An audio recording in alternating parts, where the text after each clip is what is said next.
Hey hi guys, welcome back to tech engineer. நான் உங்கள் Siva. So இன்றைக்கி இந்த காணொலியில் நம்ம பார்க்க இருக்கிற video HVAC air conditioning tricks, அதை பற்றி தான் பார்க்க இருக்கோம். ஸோ வாங்க வீடியோக்குள்ளே போகலாம். ஃபஸ்ட்டு நமக்கு what is air conditioning system? It is used for home and office, correct? And it is used to reduce temperature from the room.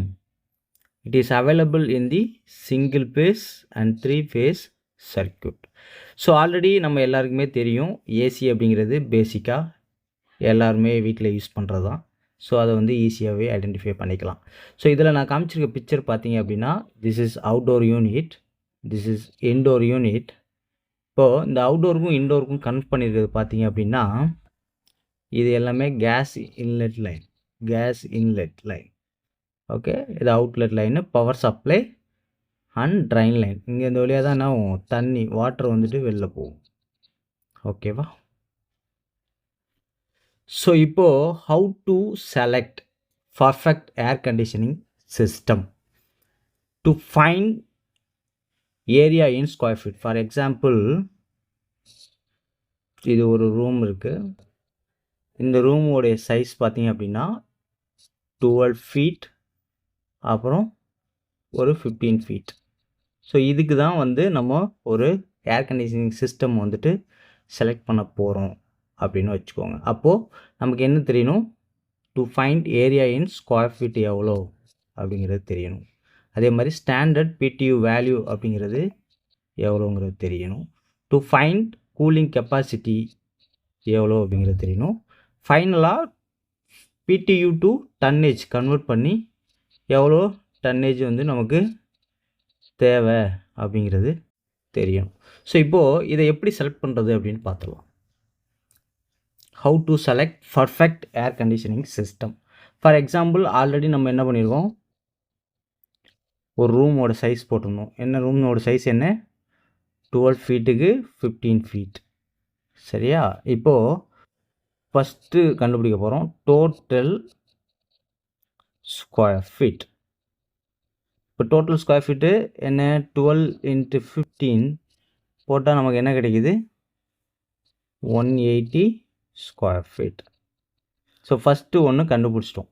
So அடுத்து நம்ம என்ன கண்டுபிடிக்கணும்? செகண்ட் ஒன், கூலிங் லோடு எவ்வளவு அப்படின்னு கண்டுபிடிக்கணும். அப்போது இதுக்கு என்ன ஃபேக்டர்ஸ்லாம் இதில் வந்து வரும் அப்படின்னா, என்ன டைப் ஆஃப் இன்சுலேஷன் யூஸ் பண்ணியிருக்காங்க, அதுக்கப்புறம் சீலிங்கோட ஹைட் என்ன, அண்ட் சன்லைட்டோட எக்ஸ்போசர் எவ்வளவு. ஸோ இது எல்லாமே நம்ம ஃபைண்ட் பண்ணி தான் நம்ம என்ன பண்ண முடியும்? இந்த கூலிங் லோடு அப்படிங்கிறத கன்சிடர் பண்ண முடியும். அப்போ கூலிங் லோடு நம்ம இங்கே எடுத்துக்கிறது பார்த்திங்க அப்படின்னா 20 PTU பர் ஸ்கொயர் ஃபீட் நம்ம எடுத்துருக்கோம். ஸோ இப்போது டோட்டல் PTU நமக்கு தேவை. டோட்டல் PTUக்கான ஃபார்முலா என்ன அப்படின்னா, total square feet into cooling லோடோடைய ஃபேக்டர். அது எவ்வளோ நம்ம எடுத்துருக்கோம்? 20 PTU for square feet. So இப்போ என்ன பண்ணணும் அப்படின்னா, இப்போ நமக்கு டோட்டல் ஸ்கொயர் ஃபீட் அப்படிங்கிறது 180 square feet into 20 PTU per square feet. So you will get the answer is what?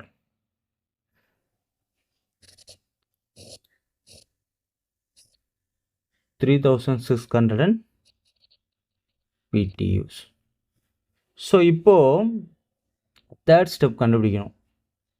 இப்போ இந்த PTU வேல்யூ அப்படிங்கிறது நமக்கு கிடச்சிருச்சு இல்லையா? இந்த PTU வேல்யூவை நம்ம என்ன கன்வெர்ட் பண்ணணும்?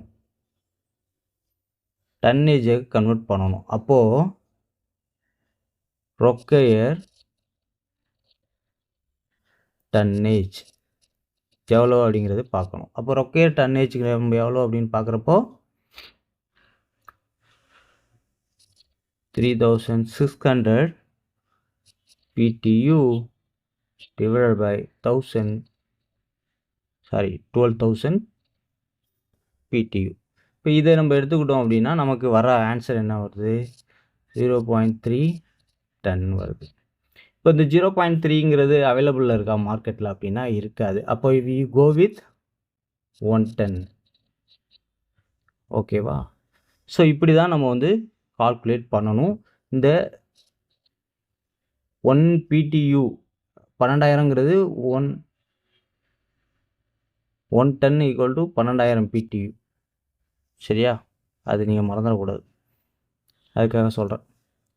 சரி, இப்போது பர்ஃபெக்டாக கண்டுபிடிச்சிட்டோம். நமக்கு வந்து ஏர் கண்டிஷனிங் சிஸ்டமில் 1 டன்னேஜ் ஏசி நமக்கு என்எஃப் அப்படின்னு நம்ம முடிவு பண்ணிட்டோம். இப்போது இதுக்குள்ளே வர பிரச்சனைகளை எப்படி வந்து ஃபைண்ட் பண்ணுறது, அதாவது ஏர் கண்டிஷனிங் சிஸ்டமில் வர ப்ராப்ளத்தை எப்படி நம்ம சார்ட் அவுட் பண்ணுறதுன்னு பார்க்கலாம். Air conditioning trick to identify the problem.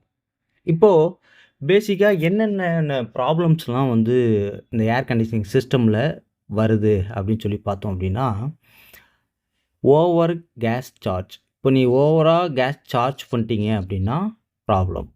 Under, அதாவது லோவாக நீங்கள் கேஸ் டாப் அப் பண்ணியிருந்தாலும் ப்ராப்ளம். Capillary block. அதுக்கப்புறம் less air flow on evaporator. Evaporator அப்படிங்கிறது இதுதான் எவாப்ரேட்டர், அதாவது இன்டோர் தான் எவாப்ரேட்டர், அவுட்டோர் வந்து கண்டென்சர். சரிங்களா? அதுக்கப்புறம் இந்த ஏரியாவில் வந்துட்டு டர்ட்டி கண்டென்சர், இதனாலேயும் நமக்கு பிரச்சனை வருது. அப்புறம் அவுட் சைடில் இருக்கக்கூடிய டெம்பரேச்சர், லோ ஆம்பியண்டாக இருந்தாலும் ப்ராப்ளம், ஹை ஆம்பியண்டாக இருந்தாலும் ப்ராப்ளம். அப்புறம் அந்த உள்ளே இந்த இடத்துல பார்த்தீங்க அப்படின்னா கம்ப்ரஸர் உள்ளே இருக்கும். ஸோ இந்த கம்ப்ரஸர் இன்சஃபிஷியன்ட் கம்ப்ரஸர். ஸோ இப்போ 1 by 1 நம்ம பார்க்கலாம். ஃபஸ்ட்டு ஓவர் கேஸ் சார்ஜ், அது எப்படி ஐடென்டிஃபை பண்ணுறது அப்படின்னு பார்க்கலாம். இப்போ இந்த ஓவர் கேஸ் சார்ஜ் அப்படிங்கிறது டிஸ்சார்ஜ் லைன் ப்ரெஷர். இப்போ டிஸ்சார்ஜ் லைன் ப்ரெஷர் அப்படின்னு ஒன்று எடுத்துக்கலாம். செக்ஷன் லைன் ப்ரெஷர், இப்போது ஆல்ரெடி இமேஜில் பார்த்தோம் இல்லையா, 2 லைன் போகுதுன்னு சொன்னோம்ல, அதுதான். அதில் ஒன்று வந்து டிஸ்சார்ஜிங், இன்னொன்று வந்து செக்ஷன். ஓகேவா? இப்போது இந்த கேஸ் வந்து ஓவராக நம்ம பண்ணிட்டோம் அப்படின்னா என்ன நடக்கும் அப்படின்னா, டிஸ்சார்ஜ் லைன் ப்ரெஷர் வந்துட்டு ஹையாக இருக்கும், ஹை. ஓகே, அதே போல் செக்ஷன் லைன் ப்ரெஷர் வந்துட்டு ஹையாக இருக்கும். ஸோ செக்ஷன் லைன் டெம்பரேச்சர் வந்து பார்த்திங்க அப்படின்னா லோவாக இருக்கும். இப்போது இந்த இடத்துல பார்த்திங்க அப்படின்னா அந்த லைனில் என்ன ஆகும், ஐஸ் வந்து ஃபார்மேஷன் ஆகும். ஸோ அப்போது கம்ப்ரஸர் ஏர் அப்படிங்கிறது ஹையாக இருக்கும். இப்போ இது ஈஸியாக தெரிஞ்சுக்கிங்க. இந்த இஷ்யூஸ்லாம் இருந்தது அப்படின்னா இது எல்லாமே ஓவர் கேஸ் சார்ஜ் இஷ்யூ. சரியா? ஸோ அடுத்தது அண்டர் கேஸ் சார்ஜ். அதே 4 லைனுக்குள்ளே என்ன நடக்குதுன்னு பாருங்கள். இப்போ டிஸ்சார்ஜ் லைன் ஓவரில் வந்து என்ன பார்த்தோம், ஹைன்னு பார்த்தோம் இல்லையா? இங்கே லோ, இங்கே என்னவாக இருக்குது, லோவாக இருக்கும். அதே மாதிரி செக்ஷன் லைன் ப்ரெஷர் வந்து லோவாக இருக்கும். செக்ஷன் லைன் டெம்பரேச்சர் வந்து ஹையாக இருக்கும். அதே மாதிரி கம்ப்ரஸர் ஏர் வந்து லோவாக இருக்கும். இந்த பிரச்சனைகள்லாம் இருந்தது அப்படின்னா இது எல்லாமே என்னது, அண்டர் கேஸ் சார்ஜஸ். அடுத்தது கேப்லரி பிளாக். அதே போல் discharge line pressure is low, suction line pressure is லோவாக இருக்கும். செக்ஷன் லைன் டெம்பரேச்சர் வந்து ஹையாக இருக்கும். கம்ப்ரஸர் ஏர் வந்து ரொம்ப லோவாக இருக்கும். ஸோ இப்போ நீங்கள் இதெல்லாம் நீங்கள் வந்து செக் பண்ண முடியும், ஈஸியாக செக் பண்ணி பார்க்க முடியும். அப்படி பார்க்குறப்போ நமக்கு வந்து ஈஸியாக ஐடென்டிஃபை பண்ணிக்க முடியும். ஸோ இந்தந்த இஷ்யூவால் தான் இந்த மாதிரியான இஷ்யூஸ் வருது அப்படிங்கிறது. ஸோ அடுத்தது லெஸ் ஏர் ஃப்ளோ இன் எவாப்ரேட்டர். எவாப்ரேட்டர் நம்ம என்ன சொன்னோம், இன்டோர். இப்போ இன்டோரில் என்ன நடக்குது பாருங்கள், டிஸ்சார்ஜ் லைன் ப்ரெஷர் வந்து லோவாக இருக்கும், செக்ஷன் லைன் ப்ரெஷர் லோவாக இருக்கும், செக்ஷன் லைன் டெம்பரேச்சரும் லோவாக இருக்கும், கம்ப்ரஸர் ஏர் ஃப்ளோவும் லோவாக இருக்கும், எல்லாமே லோவாக இருக்கும். இப்போ எல்லாமே லோவாக இருந்தது அப்படின்னா அது என்னது, less air flow in the indoor evaporator coil. அடுத்து நெக்ஸ்ட் ஒன் பார்த்தீங்க அப்படின்னா less air flow and condenser. கண்டென்சர்னால் நம்ம ஆல்ரெடி சொல்லிட்டோம், அவுட்டோர். கரெக்டா?